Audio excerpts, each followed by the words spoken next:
یاد رکھیے، آپ نماز پڑھتے ہیں، روزہ رکھتے ہیں، زکوٰۃ دیتے ہیں، حج کرتے ہیں، عمرہ کرتے ہیں، صدقہ و خیرات کرتے ہیں، غریبوں اور مسکینوں کی مدد کرتے ہیں، یہ گارنٹی نہیں ہے، یہ لازمی اور ضروری نہیں ہے کہ رب کی بارگاہ میں یہ تمام اعمال قبول اور مقبول ہو جائے۔ کیونکہ اگر آپ نماز پڑھتے ہیں تو رب کہہ سکتا ہے کہ تو نے نماز تو پڑھی ہے، وہ اس لیے پڑھی ہے کہ دنیا والے تجھے نمازی کہیں۔ اگر روزہ رکھا ہے تو رب کہہ سکتا ہے کہ تو نے روزہ تو رکھا ہے، وہ اس لیے کہ دنیا والے تجھے روزہ دار کہیں۔ تو نے حج کیا ہے تو رب کہہ سکتا ہے کہ تو نے حج تو کیا ہے، وہ اس لیے کہ دنیا والے تجھے حاجی کہیں۔ غرض کے ناظرین، آپ کے یہ اعمال رب کی بارگاہ میں لازمی اور ضروری نہیں ہے کہ رب یہ قبول اور مقبول فرما لے، لیکن ایک ایسا عمل ہے جس کو رب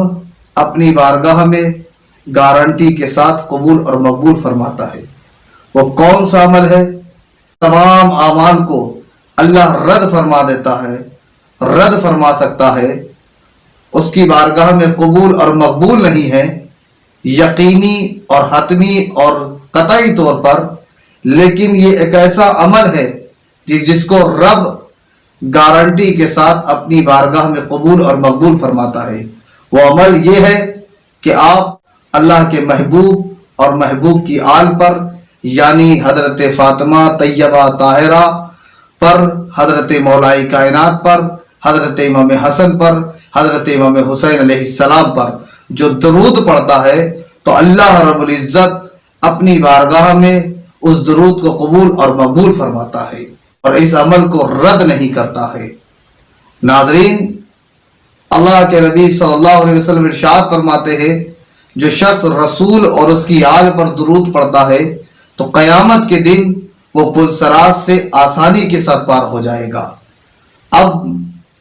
آپ کیا کریں؟ صبح کو اٹھے تو آپ کی زبان پر درود پاک کا ورد ہونا چاہیے، جب آپ چلے تو آپ کی زبان پر درود پاک کا ورد ہونا چاہیے، جب بیٹھے تو آپ کی زبان پر درود پاک کا ورد ہونا چاہیے، جب اٹھے تو آپ کی زبان پر درود پاک کا ورد ہونا چاہیے، جب آپ سوئیں تو سوتے وقت آپ کی زبان پر درود پاک کا ورد ہونا چاہیے، کیونکہ یہ ایک ایسا عمل ہے کہ جس عمل کو رب اپنی بارگاہ میں قبول اور مقبول فرماتا ہے۔ ناظرین، یہ اللہ کے پیارے حبیب کی پیاری حدیث جو میں نے آپ کے سبات کے حوالے کی ہے، اللہ کے نبی ارشاد فرماتے ہیں، بلغوا عنی ولو آیا، اگر دین کی ایک بھی بات آپ جانتے ہیں تو وہ دوسرے تک پہنچائیں۔ یہ آپ پر چھوڑتا ہوں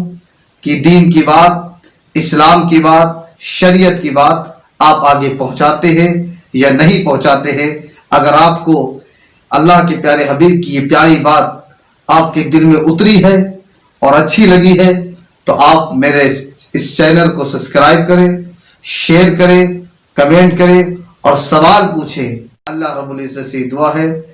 کہ ہم سب کو دین کی سمجھ عطا فرمائے اور دین پھیلانے کی توفیق عطا